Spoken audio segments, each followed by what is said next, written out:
Da página a página. A peça de Valdemar José Solha e romance de Zé Lins do Rego. Bolsista Fernando Cavalcante Dantas, sob orientação do professor doutor Diógenes André Vieira Maciel. Objetivos. Objetivo geral. Investigar os modos de construção de um texto dramatúrgico mediante a passagem de narrativa longa, um romance, para uma peça teatral, a saber, paparrabo. Objetivos específicos. 1.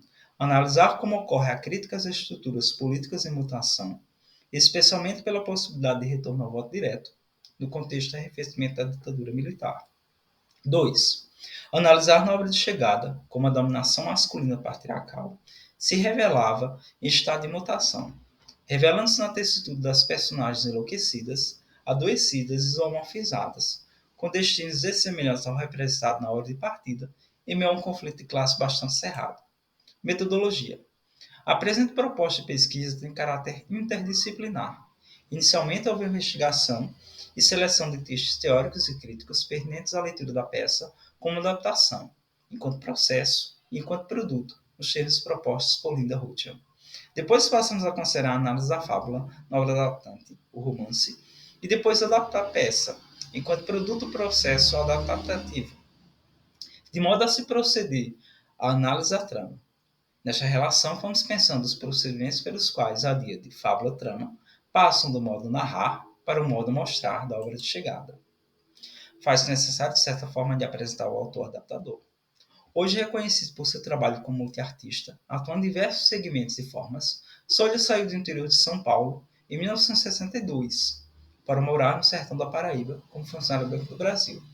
Naquele contexto surgiu sua escrita literária, inicialmente com um conto que virou peça, cujo texto foi perdido, O Crânio do Boi Acauã, no Esqueleto Angico, o qual depois virou o livro A Canga, posteriormente transformado em obra cinematográfica. Em seguida veio a peça O Vermelho e o Branco, de 1968, escrita em face do adensamento do regime militar e proibida pela censura, por ser capaz de provocar incitamento contra o regime vigente e por ferir a dignidade nacional. Solha destaca-se como autor premiado de romances, poemas e filmes. Do corpus à pesquisa. No processo adaptativo, Solha revelou: se José Lins escreveu sua obra-prima em 90 dias, eu fiz a minha parte em 7, e não precisava mais, pois estava tudo lá.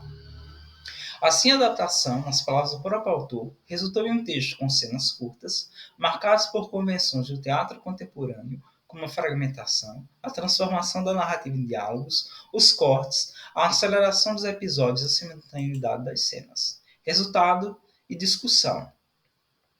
A adaptação de Paparrabo, conforme Lima, ocorreu em um momento delicado da história do país, que, de certa maneira, ainda equivaleu à situação represa nas obras de partida e de chegada. A mudança do mundo, pois estava numa transição, em 1982, entre o regime militar e a democracia, que começava a dar sinais de retorno. Nesse sentido, a capa do livro Paparrabo, em que se imprimiu o texto da peça, tem uma simiose bastante representativa desse momento. Ali se representa uma urna coletora de cédulas eleitorais, violentamente presa e estrangulada por uma cana-de-açúcar, bem à semelhança de uma cobra que domina a presa, enroscando-se nela até provocar seu estrangulamento fatal. Esta representação gráfica foi feita pelo artista plástico José Crisólogo da Costa, natural de Picuí. Aqui, a capa do livro Paparrabo, conforme analisado. Passamos então dos processos adaptativos e do produto. Rothschild parte da perspectiva de teorizar a adaptação como processo e como produto. Enquanto o processo, ela envolve tanto uma reinterpretação ou interpretação, quanto uma recriação ou criação. Dependendo da perspectiva, isso pode ser chamado de apropriação ou recuperação. Já enquanto produto formal ou entidade, a adaptação é uma transposição anunciada e extensiva de uma ou mais obras em particular.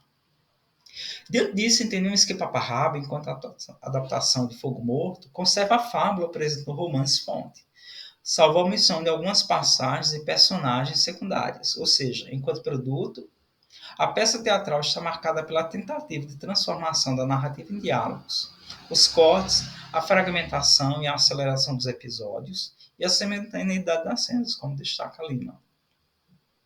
Mas não se pode também esquecer que, enquanto processo adaptativo, este texto de chegada é marcado por procedimentos formais, que assim indicam a passagem do modo narrar, próprio do romance, ao modo mostrar, que é próprio do drama.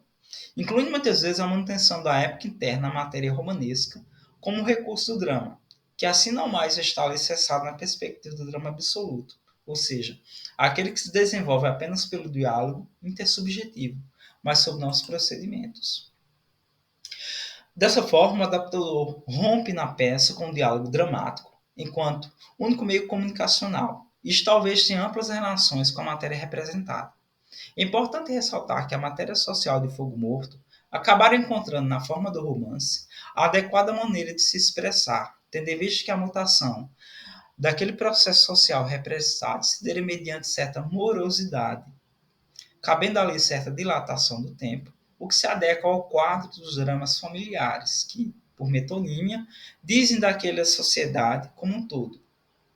Entretanto, na peça de Solha, há em alguns momentos bastante acelerada e interrompida, fazendo eclodir excertos épico-narrativos sob a aparência de diálogos, mostrando justamente a potencialidade narrativa do drama, na medida em que a trama precisa ter esses aspectos externos trazidos à cena. E assim elementos da fábula romanesca eclodem pela época interna suscitada. Nesse sentido, ainda discutindo a passagem da obra romanesca à obra dramatúrgica e seus impactos sobre a fábula e trama, nos voltaremos a alguns pontos em face de cena e adaptação enquanto produto. Sobressai enquanto obra que potencialmente se distancia da fábula da obra de partida, mediante a necessidade de construção de uma nova trama por parte do adaptador.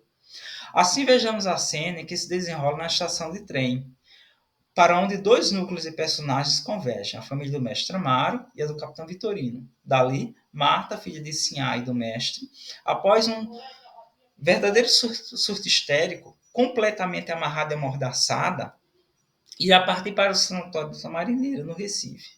Dali o capitão Vitorino irá, feito prisioneiro, para a cadeia na capital do estado. Adriana, que se antecipa, encontra sua afilhada e logo recebe do chefe da estação a carta de Luiz, seu filho.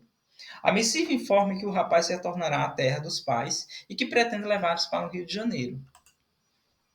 No exato instante da despedida, o autor-adaptador rompe abruptamente com a ordem das razões encadeadas na trama, instaurando uma atmosfera onírica na cena. Inverte no jogo dos possíveis os papéis, tornando Amélia a mulher de Amaro e Luiz o filho, esse homem tão desejado pelo pai. Passamos então às nossas considerações finais. O texto adaptado foi analisado como parte da tendência hegemônica de representação da regionalidade no teatro paraibano, na medida em que vida e processo adaptativo se procedia uma crítica às estruturas políticas em mutação, especialmente pela possibilidade de retorno ao voto direto.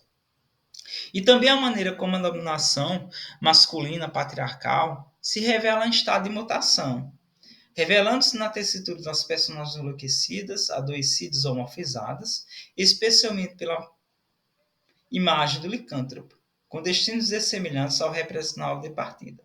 Assim conclui-se que, pela abstração da forma do drama em Paparrabo, marcados pela eclosão da narratividade e meio ao diálogo dramático, por exemplo, o dramaturgo acentuou aspectos do conflito social que já estavam presentes na obra de José Lins do Rego, passam a ser postos sob outros enfoques pela potência de recursos épico-narrativos envidados na formalização estética daquela matéria romanesca, neste caso, conduzidos da forma dramatúrgica e teatral. Estes dados podem apontar para novos entendimentos da dramaturgia de Valdemar José Solha, especialmente no que se refere à sua relação com processos de adaptação bastante criativos e produtivos em nossa cena teatral, nos anos 1980. Passamos à apresentação das principais referências. Agradecemos a oportunidade.